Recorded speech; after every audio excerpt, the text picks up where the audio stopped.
সালামু আলাইকুম। আমি নাইম দক্ষিণ কোরিয়া থেকে সবাইকে স্বাগত জানাচ্ছি আমার ইউটিউব চ্যানেল নাইমিলিতে। যদি চ্যানেলটা ভালো লাগে তাহলে সাবস্ক্রাইব করে পাশে থাকা বেল আইকনটা ক্লিক করে রাখুন। আর যদি ভালো না লাগে তাহলে দেখতে থাকুন, দেখতে দেখতে ভালো লাগা ভালোবাসা হয়ে যাবে।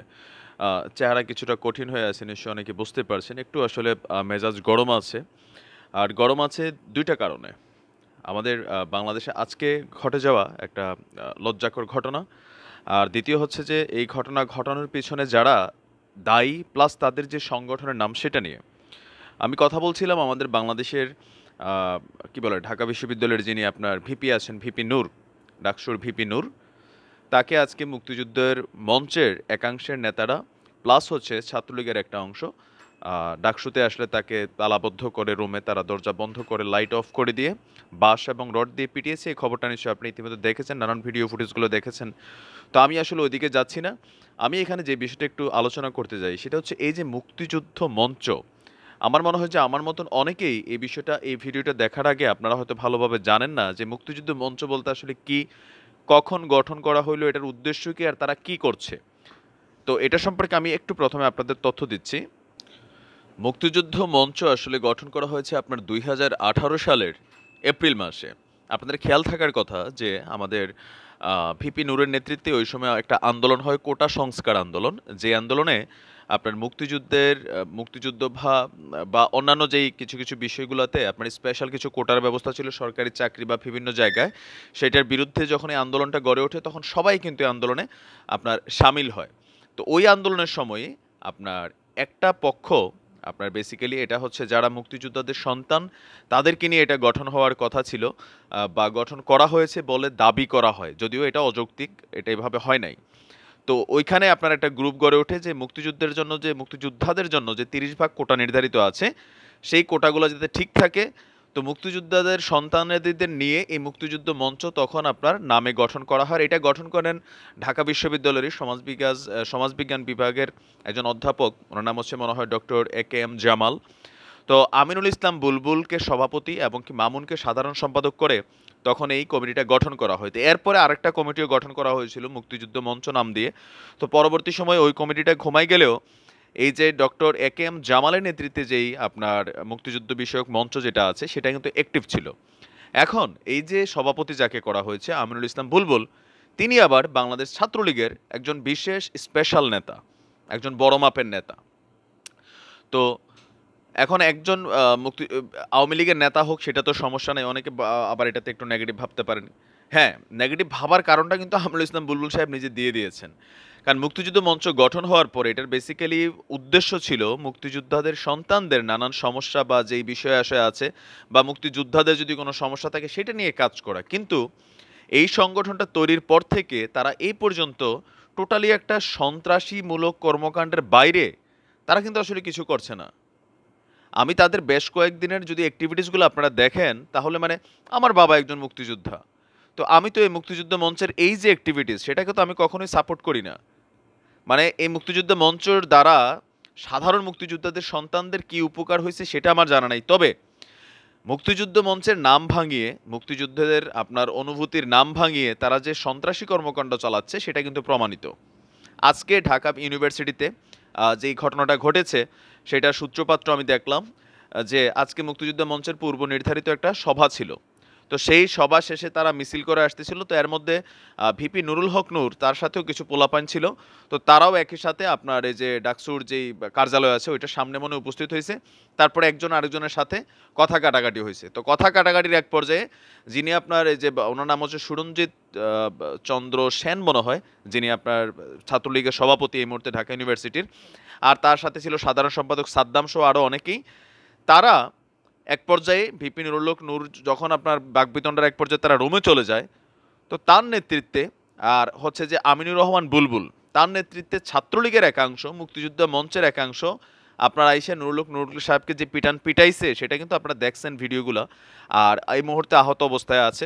আর তাদের ব্যাপারে এই যে আহত যে হয়েছে ১০ থেকে ১৫ জন এটা আপনার মানে নিশ্চিত করছে ঢাকা মেডিকেল কলেজের যিনি আপনার পরিচালক আছেন মেবি, ওনার হচ্ছে ব্রিগেডিয়ার কি যেন নাম ওনার। তো উনি বলেছেন যে না তাদেরকে আসলে আইসিইউতে নেওয়ার মতন অবস্থা নাই, বাট ভোতা কোনো জিনিস দিয়ে তাদেরকে আঘাত করা হয়েছে। আর আমরা এগুলো লাইভ ভিডিও দেখছি, ফুটেজ দেখছি। তো প্রশ্ন হলো মুক্তিযোদ্ধা ছিল বাংলাদেশের স্বাধীনতার কি বলে নায়ক যারা, তারা মুক্তিযোদ্ধা। আমার বাবা একজন মুক্তিযোদ্ধা। মুক্তিযোদ্ধাদের স্বপ্ন যেটা ছিল সেটা তো আসলে এই দেশের রাজনৈতিক দলগুলা খাইয়া ফেলছে বহুত আগে।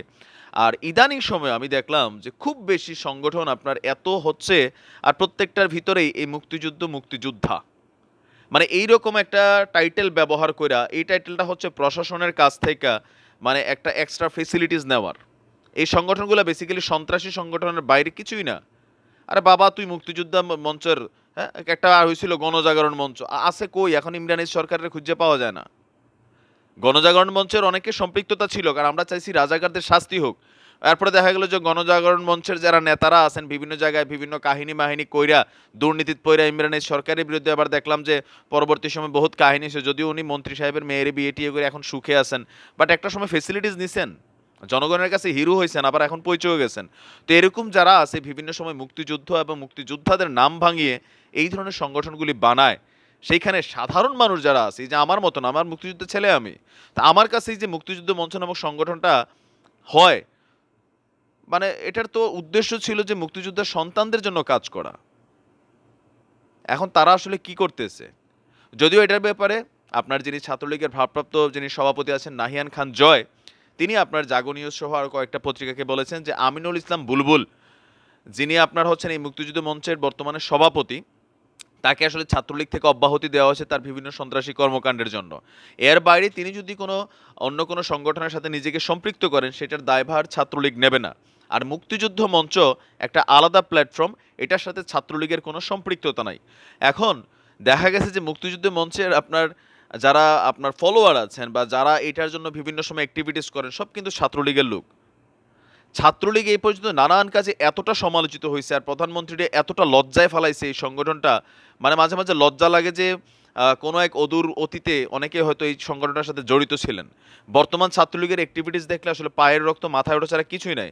আপনি দেখেন মুক্তিযুদ্ধ মঞ্চের এই যে লাস্ট যে আক্রমণটা ভিপি নুরুর উপর করা হলো, সলিডারিটি ফ্রম বাংলাদেশের একটা ব্যানারে তিনি একটা আপনার প্রতিবাদ বা বিক্ষোভ মিছিল করছিলেন, বিক্ষোভ মিছিল না বলা যায়, একটা জায়গায় দাঁড়িয়ে ভারতে যে চলমান যে আন্দোলন আছে সেই আন্দোলনের সাথে তিনি সংহতি প্রকাশ করেছিলেন। তো তাদের এই সংহতি জানানোর প্রোগ্রামের মধ্যে খুবই একটা শান্তিপূর্ণ একটা প্রতিবাদ ছিল, প্রতীকী প্রতিবাদ। সেটার মধ্যে হঠাৎ করে মুক্তিযুদ্ধ মঞ্চের সন্ত্রাসীরা গিয়ে আক্রমণ করলো, আমরা দেখলাম, সেটার ভিডিও ফুটেজ হইলো। এগুলোর ব্যাপারে মুক্তিযুদ্ধের মঞ্চের যারা সভাপতি আছেন তাদেরকে এখনো কেন আইনের আওতায় নেওয়া হচ্ছে না, সেটা একটা কথা নাম্বার ওয়ান। এখন বিভিন্ন সময়ে দেখা গেছে যে নূরের সাথে তাদের একটা যে আভ্যন্তরীণ যে শত্রুতা মনোভাব, কোনো এক সময় হয়তো নূর যে কোনো সময়, আমার ধারণা আর কি, যে উনি হয়তো আসলে মারাও যাইতে পারেন এই যে মুক্তিযুদ্ধ মঞ্চের সন্ত্রাসীদের হাতে। আমি সন্ত্রাসীটাকে বলতে হয়, এটা সরকার অথরাইজড কোনো ডিপার্টমেন্ট না, অথরাইজড কোনো সংগঠন না, মানে স্বেচ্ছাচারিতার একটা জায়গায় এসে আমি একজন মুক্তিযুদ্ধের সন্তান হিসেবে আমি প্রতিবাদ জানাই যে এই সংগঠনকে আসলে সন্ত্রাসী সংগঠন হিসেবে আখ্যা দেওয়া উচিত, এটা দেওয়া উচিত। আর আজকে যে ঘটনা হয়েছে সেখান থেকে, আর ওই দিনের ঘটনার জেরেও ডাকসুর যিনি একজন বড় মাপের নেতা আছেন এবং কি ছাত্র সংরক্ষণ পরিষদে যিনি একজন নেতা আছেন, তিনি বলেছেন যে আসলে মুক্তিযুদ্ধ মঞ্চের যারা নেতা বা এই সংগঠনটা হয়তো ভারতের রয়ের কোনো হইতে পারে, যে এটা কোনো সংগঠন বা তারা রয়ের কোনো এজেন্ট, কারণ তাদের অ্যাক্টিভিটিস, ভাই বাংলাদেশে যখন নানান ধরনের সমস্যা হয়েছে, ভারতে থাকা আপনার ভারতীয় নাগরিকরা অনেক যৌক্তিক আন্দোলনের সাথে তারা কিন্তু এখান থেকে সংহতি প্রকাশ করছে, তারা সাপোর্ট করছে, এটা ইন্টারন্যাশনালি করতে পারে। কিন্তু মুক্তিযুদ্ধ মঞ্চকে তো নিশ্চয়ই পুলিশের দায়িত্ব দেওয়া হয় নাই যে তারা বৈশাখ ছাত্রলীগের থেকে ডেসপারেট হয়ে যাচ্ছে এই সংগঠন। এখন এই সংগঠন কি ছাত্রলীগেরই আরেকটা সংগঠন যে না ডেসপারেশন করার জন্য? এটা কি আসলে মুক্তিযুদ্ধদের জন্য সংগঠন, নাকি না সন্ত্রাসী কর্মকাণ্ড করার জন্য বা একটা পেটুয়া বাহিনী টাইপের গঠন হয়ে গেল? মানে একটা রাষ্ট্রের মধ্যে মন চাইলেই যা ইচ্ছা তা করা যায়, দুইটা পরিচয় দিয়ে এই মুহূর্তে, সেটা হচ্ছে একটা ছাত্রলীগ আর একটা হচ্ছে যে আপনার মুক্তিযোদ্ধা।